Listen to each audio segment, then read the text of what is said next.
Hello student, today we will discuss about Journalism Mass Communication DSC paper 6 semester 2023 question paper. সুতরাং তোমরা এই question পেপারটা দেখে বুঝতেই পেরেছো যে আমরা লাস্ট ইয়ারে যে কোশ্চেনগুলো এসেছিল সেই বিষয়টার উপরই আজকে ফোকাস করতে চলেছি।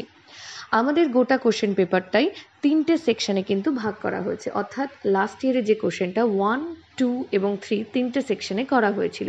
ফার্স্ট যে সেকশনের কোশ্চেনটা সেটার প্রত্যেকটা কোশ্চেন ক্যারি করছিল 2 মার্কস করে, এবং সেকেন্ড যে কোশ্চেনটা সেটা প্রত্যেকটা কোশ্চেন ক্যারি করছিল 5 মার্কস করে, এবং থার্ড যে কোশ্চেনটা সেটা ক্যারি করছিল 10 মার্কস করে।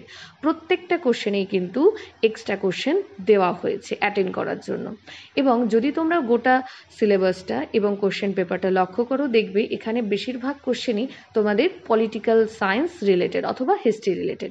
আমরা ফার্স্ট কোশ্চেনটা প্রথমে নিয়ে আলোচনা করব। সেখানে দেখতে পাচ্ছ এখানে একটা কিন্তু মিডিয়ার কোশ্চেন